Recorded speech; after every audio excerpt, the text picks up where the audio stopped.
দেখে আমার কান্না চলে আসতেছে।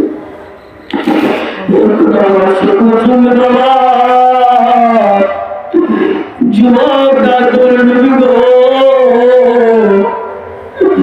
এই মদিনায় তোমার যখন মারা যাও, মারা যাওয়ার পর আমি কোনো কর্ম করি না, আমি মদিনার মানুষ যেখানে মারা যায় ওখানে যারা উপস্থিত হই, উপস্থিত হওয়ার পর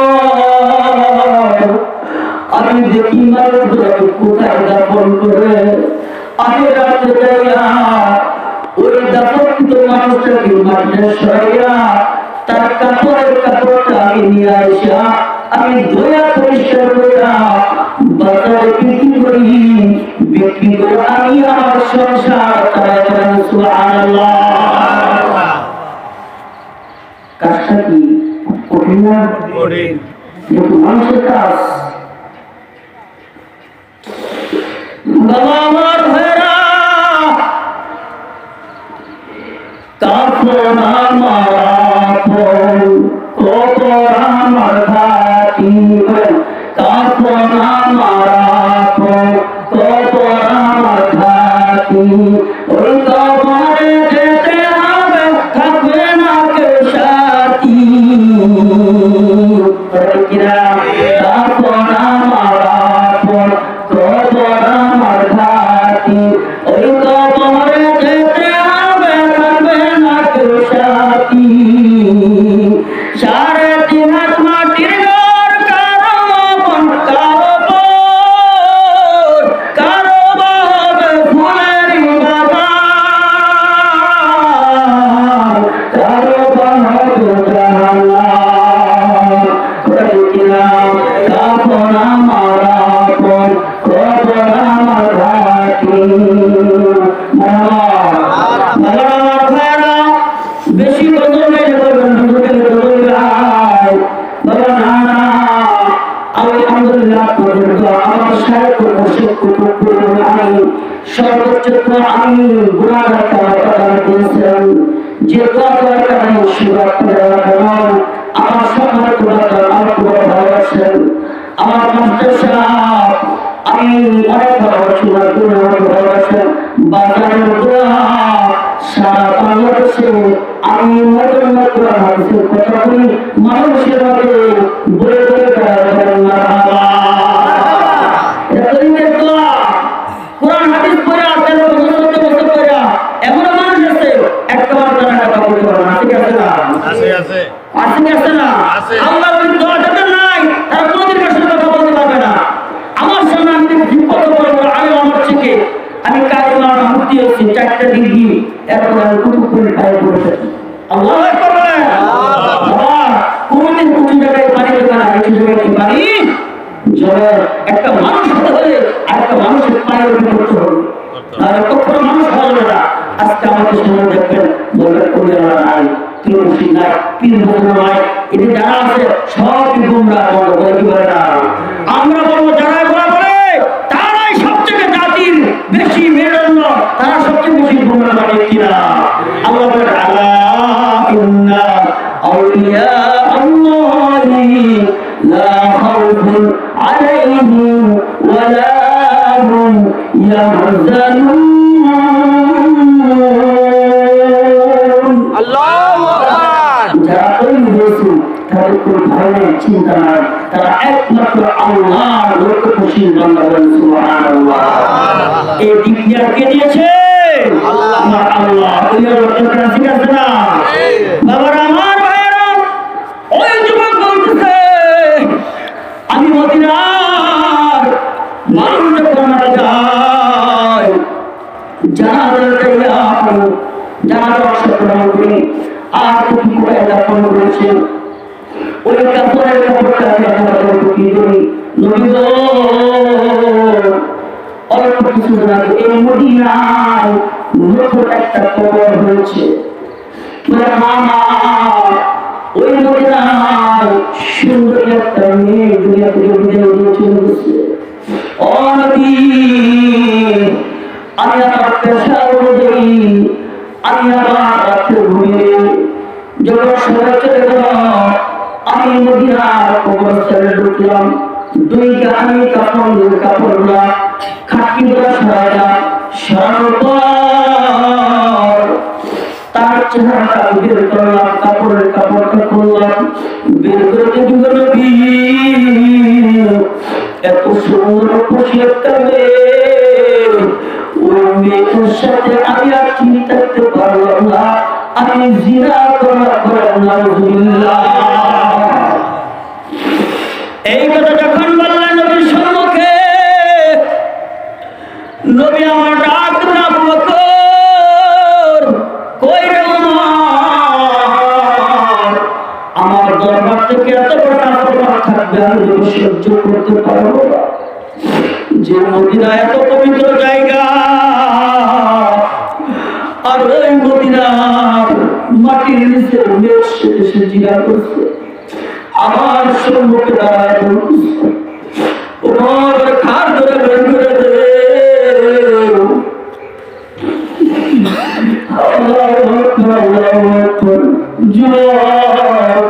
চলে গেলেন পাহাড়ে, একদিন নয় 2 দিন নয়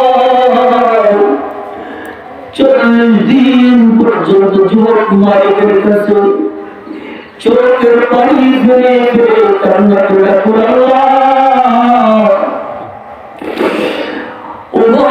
আমাকে ঘাড় করে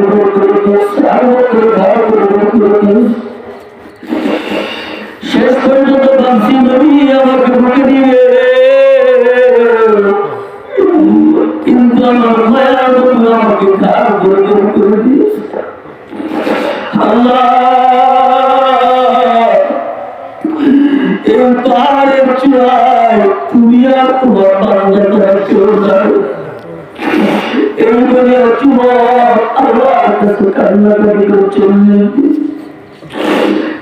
দিন অতিক্রম হয়ে যায়। আমার আল্লাহ জিবরাইলকে পাঠালেন, জিবরাইল যা যা আমার বন্ধুকে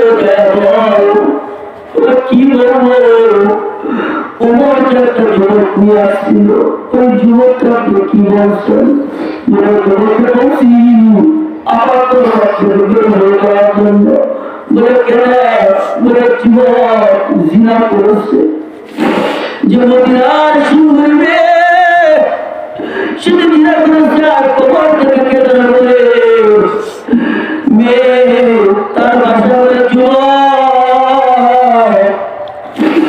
আমার বংশের গানগুলো কত সুন্দর করে কাপড় ঘুরাইল, আমার পবিত্র দেহটাকে পবিত্র করো, তুমি কেমনি আমাকে নাটক করে নিয়ে তোর কি একটু মনে লাগে না, তোর কি একটু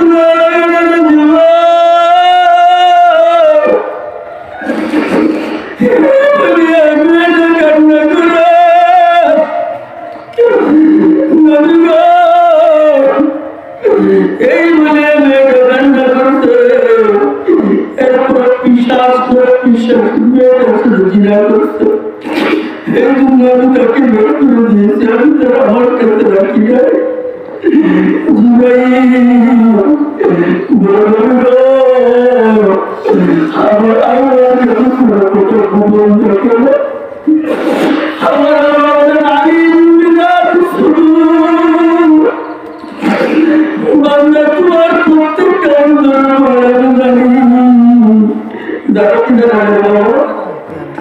জানি কি জানে না বাংলার কার মনে কি আছে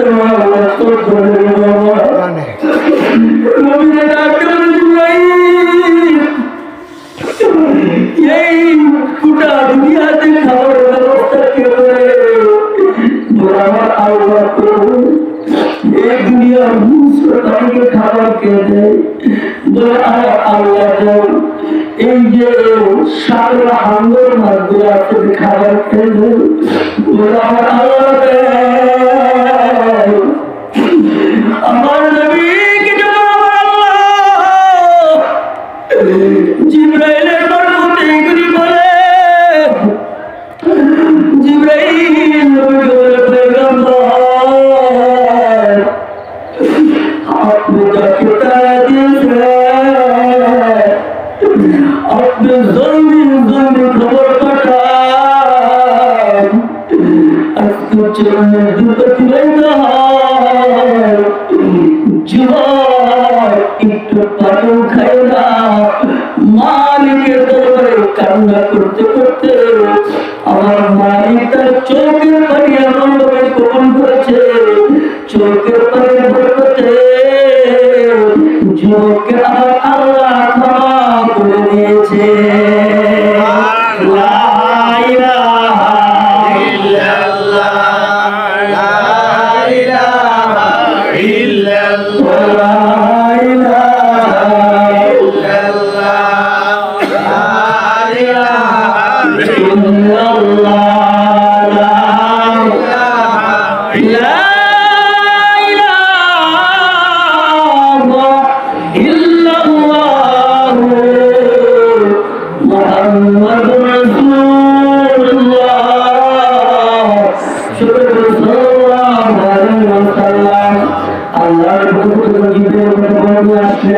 আসার সঙ্গে সঙ্গে মায়াবী উন্মুক্ত পাঠিয়ে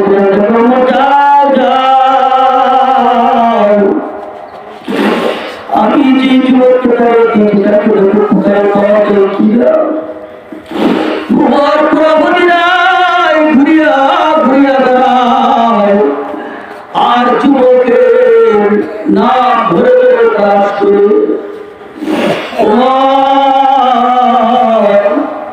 যুবককে খুঁজতেছে কিছু মানুষ তো জিজ্ঞাসা করে যুবক কি জিজ্ঞাসা করে অমুক যুবক তোমাকে চাই কিছু ভাই আপনাকে আমরা চিনি না কিন্তু একটা পাহাড় দেখি আমরা প্রতিদিন বেড়াবো কিন্তু খাবার খেতে যাই ওই গুহাতে দেখি ওই পাহাড়ের কিনারায় একটা যুবক উপর দিকে হাত তুলা মালিককে ডাকে আর তার কান্নার চিৎকার শুনে না আমাদের বেড়াপতি গুলি খানা খায় না সম্ভবত উনি হবে আপনার সেই যুবক যাকে আপনি খুঁজছেন সুবহানাল্লাহ বাবার ভাইরা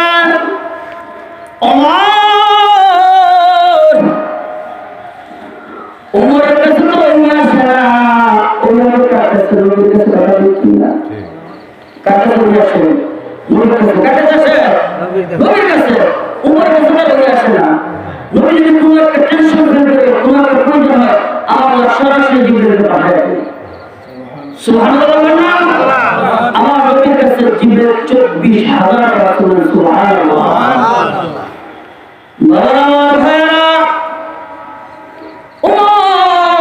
পাহাড়ের চূড়া উঠে দেখে যে যুবক রাস্তায় দেখা হয়েছিল সেই যুবক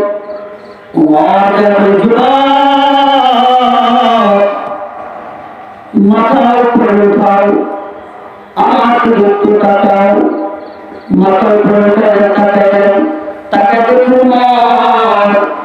যুবকের ভাই তুমি তোমাকে আমি বিশ্বাস করি না নবীর সাথে বলতে তুমি আমার ঘাটটা ধরে আমাকে বের করে দিয়েছিল তুমি আমাকে বের করে দিয়েছিল আমি তোমাকে বিশ্বাস করবো না বলে আমি তোমাকে ঘাট ধরে বের করে দিয়েছি তোমার কথা ঠিক আছে এখন তোমার কিছু সম্পর্ক শুনে দাও বলে কি যে নবীর কথা আমি গান করছিলাম এই নবীর কথা তোমাকে আমি বুকে নিয়ে নবীর দরবারে যাওয়ার জন্য বলেছে বাবার আমার ভাইরা যে কথা বলতে বলতে যুবককে উড়ে ধরে দেয়া পাহাড়ের চূড়া তুলে নিয়ে আসতেছে পাহাড় থেকে নেমে নিয়ে আসে আরবি দরবারে নিয়ে আসলেন আমার যুবক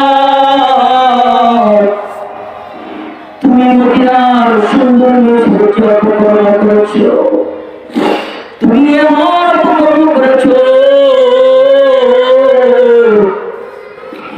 যে অপকর্মের কারণে তুমি আমার মালিককে খুশি করেছো। জিবরাইল আমিন আমার কাছে খবর নিয়ে আসছে, আমার মালিক তোমার প্রতি খুশি হয়েছে। শুধু খুশি নয়, আমার মালিক তোমার কান্না কবুল কইরা তোমাকে আমার আল্লাহ নেক বান্দা হিসেবে আমার আল্লাহর কাছে তোমার কবুল করেছেন। সুবহানাল্লাহ। যুবক, আমার আল্লাহ তোমাকে ক্ষমা করে দিয়েছে। এই কথা যখন বললেন, বলার সঙ্গে সঙ্গে তোমার বলতেছে, নবী গো, আমি বড় হতভাগা ছিলাম, কিন্তু আমি আজকে ভাগ্যবান। আমার নবীরা তুমি তো ভাগ্যবান, আমি বড় ভাগ্যবান। বলে কেমনে?